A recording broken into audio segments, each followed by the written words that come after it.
গুরুত্বপূর্ণ একটি ভিডিও এবং যেখানে কথা বলবো মনের রোগ কেন দিন দিন জটিল হয় সে বিষয়টা নিয়ে। আমি আছি clinical and counselling psychologist Raju Akon. অনেকদিন ধরে এই প্রফেশনে আছি। কাউন্সিলিং করাচ্ছি, সাইকোথেরাপি দিচ্ছি এবং যার যে ধরনের গাইডলাইন দরকার হয় সেগুলো করাচ্ছে।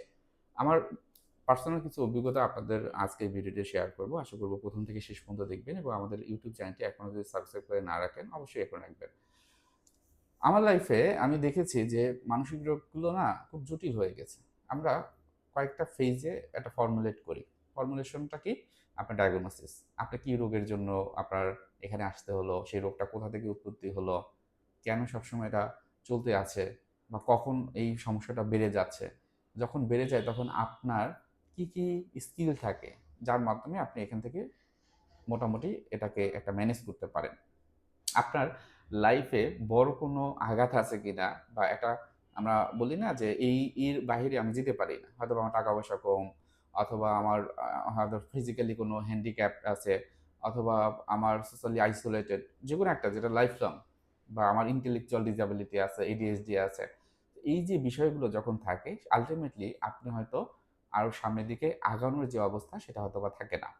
এখন যখন মানসিক সমস্যাগুলো হয়, বেশিরভাগ ক্ষেত্রে কি হয়, প্রথমে একদম জিরো থেকে শুরু হয় এবং সেই জিরোটা এমন হতে পারে আপনি যখন জিরো দিয়ে এই পৃথিবীতে জন্মগ্রহণ করেছেন তখনই হয়েছে। কিভাবে? ইন্টারেস্টিং না? হ্যাঁ, ইন্টারেস্টিং। আপনি যখন মায়ের ওমে থাকেন, মায়ের পেটে থাকেন, এই যে 10 মাস 10 দিন, তখনও কিন্তু আপনার মেন্টাল হেলথের একটা গ্রোথ হয়। এবং সেটি কিভাবে হয়? সেটি হয়, এক হচ্ছে মায়ের যে মেন্টাল অবস্থা, মায়ের যে ফিজিক্যাল অবস্থা তার মাধ্যমে। আপনি যখন মায়ের পেটে আছেন, মা ঠিকমতো খাবার খাচ্ছে কিনা, সে অতিরিক্ত পরিমাণে প্রেশারে থাকছে কিনা, আ আ তার অন্যান্য যে শারীরিক সমস্যাগুলো আছে কিনা বা নেই, এর উপরে ভিত্তি করে কিন্তু আপনার এই সময়টা গড়ে ওঠে। এখন যেকোনো ধরনের মানসিক সমস্যার জন্য আপনি এখানে আসেন না কেন, হয়তোবা আপনি অতিরিক্ত চিন্তা করেন, হয়তোবা আপনার ভিতরে ওসিডি আছে, ডিপ্রেশন আছে, অ্যাংজাইটি আছে, বাইপোলার ডিসঅর্ডার আছে, সিজোফ্রেনিয়া আছে, প্যানিক ডিসঅর্ডার আছে, যাই থাকুক না কেন, আল্টিমেটলি এটার একটা শুরু আছে। 0 লেভেল থেকে শুরু হয় ১, ২, ৩। তাহলে আমাদের আইডেন্টিফাই করতে হয় 0 কোথায়, ১ কোথায়, ২ কোথায়, ৩ কোথায়, এখন আছে সে ১০ এ। এই ১০ কিভাবে আসলো?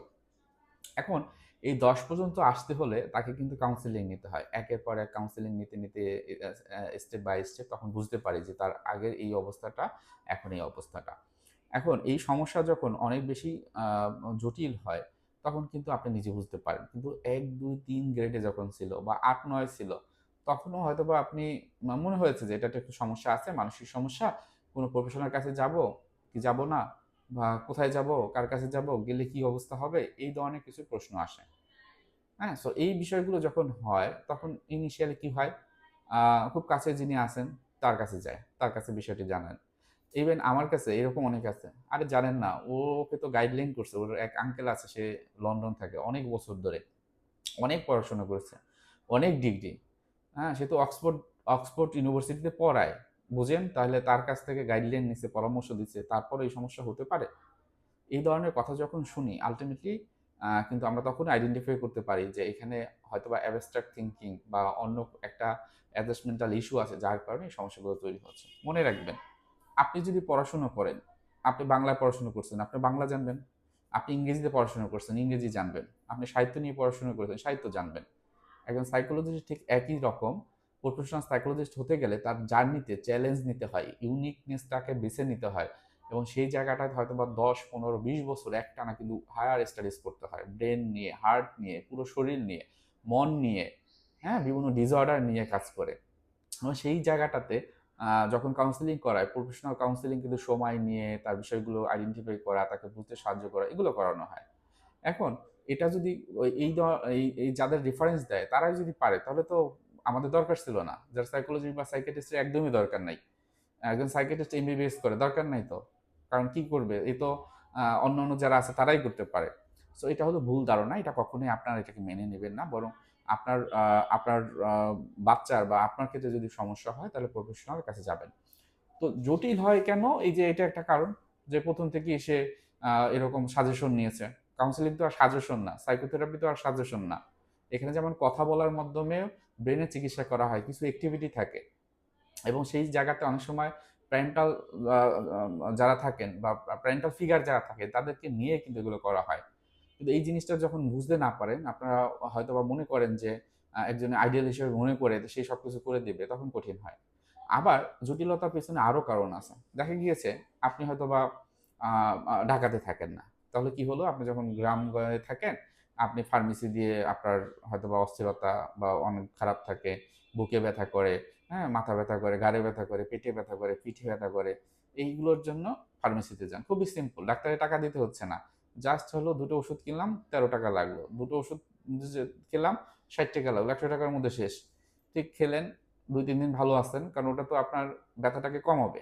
আপনার মন বা শরীরের ব্যথা কমাবে। কিন্তু আপনি যদি একই চিন্তা বারবার করেন, একই কাজের ভিতর দিয়ে যান, খারাপ লাগে, তাহলে তো আবার শুরু হয়ে যাবে। তো এটা কিন্তু একটা জটিলতার অন্যতম কারণ। তাহলে ৩য় যে কারণটা আমি বেশিরভাগ ক্ষেত্রে দেখি, তাবিজ কবজের চিকিৎসা, ঝাড়ফুঁকের চিকিৎসা, তারপর হুজুরের চিকিৎসা, হ্যাঁ? ফকিরের চিকিৎসা। আ অনেক সময় তারা বলে যে জিন ছিল। এটা অনেক সময় এসে বলে, হাসায়। আপনি তো বিশ্বাস করবেন না, সাথে জিন ছিল। যখন জিজ্ঞেস করি, "আপনি কয়টা জিন দেখেছেন?" "দেখি নাই, তবে আভাস পেয়েছি।" "আভাসটা কি?" আভাসটা হলো ও যে পাগলামি করতো। এখন এই পাগলামি কি করতো? যখন কথা বলি, তখন দেখা গেছে যে তার হয়তোবা ও ও অতীতে কোনো ট্রমা আছে, মানসিক আঘাত আছে। হয়তোবা বাবা-মা দায়ে সে আঘাতগ্রস্ত হয়েছে। হ্যাঁ? মনটা খারাপ থাকতো। এখন সেই মন খারাপটা এখন আরো বেশি মন খারাপের তৈরি হয়েছে। তো এই বিষয়গুলো যখন অতিরিক্ত থাকে, তখন কিন্তু জটিল হয়। এরপর যদি আসে চিকিৎসার ক্ষেত্রে, চিকিৎসা তারা যায় না। কারণ হয়তো ঢাকার বাহিরে এই রোগের চিকিৎসা ঢাকাতে যেতে হবে, প্রফেশনাল খুঁজতে হবে, হ্যাঁ? গিয়ে আবার কি বলবো? সেই বিষয়গুলো চিন্তা হয়। অনেক রকমের চিন্তা। কিন্তু এটা একটু সিম্পল। আপনি আসেন না একজনের কাছে, যেকোনো একজন প্রফেশনাল কাছে। আপনি গাইডলাইন পাবেন। যদি না আসতে পারেন, অনলাইনে একটা ফোন দেন, একটা অ্যাপয়েন্টমেন্ট নেন এবং সেই সময় অনুযায়ী আপনি কাউন্সেলিংটা নেন। ভালো হয়ে যাবেন। সো এই বিষয়গুলো বেশিরভাগ ক্ষেত্রেই দেখা যায় যে আ অ সমস্যা হয় এবং সেই সমস্যাগুলো সমাধানের জন্য আ আমরা অনেক সময় কি হয় যে প্রপার ওয়েতে যে আম আম যারা প্রফেশনাল আছেন তাদের কাছে যেতে পারি না এবং সেই যে যেতে পারি না এটাই হয়তো অনেক বড় একটা সমস্যা হয়। সমস্যাটা ছিল মন খারাপ থেকে শুরু করে বা দ্বন্দ্ব থেকে শুরু করে। কিন্তু সেটা এখন ডিলিউশন, হ্যালুসিনেশন হওয়া শুরু হয়ে গেছে। এখন এটা অনেকে বলে যে, "না, আমার তো ঐরকম সমস্যা ছিল না। আমারই এখন হচ্ছে।" কিন্তু ডিলিউশন, হ্যালুসিনেশন একটা সাইকিয়াট্রিক আ একটা একটা অ একটা বা ২ টো ওয়ার্ড এবং সেই ওয়ার্ডগুলোর পিছনে থাকে বড় একটা মানসিক রোগ, সিজোফ্রেনিয়া। হ্যাঁ? Bipolar mood disorder. তো এই বিষয়গুলোর জন্য প্রপার গাইডলাইন যদি পেতে চান, আপনাকে অবশ্যই চিকিৎসায় আসতে হবে। কত ইজি এখন। আপনি মোবাইল ব্যবহার করেন। দিনের ভিতরে ১০ ঘন্টা অনেকে মোবাইল ব্যবহার করে। ১ ঘন্টা মোবাইল ব্যবহার করে। কিন্তু আপনি হয়তোবা ২ মিনিটের একটা ফোন দিয়ে আপনি একটা অ্যাপয়েন্টমেন্ট নিতে পারেন আপনার বাসার কাছ থেকে। এবং সেটা যদি আপনি না করেন তাহলে তো আপনার সমস্যাগুলো বেড়ে যাবে।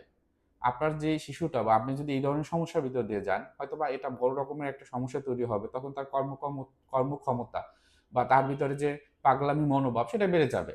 আপনারা যদি বলেন যে পাগলামি করে ঠিক হয়ে যাবে। আরে ভাই, মনের রোগ কি ঠিক হয়?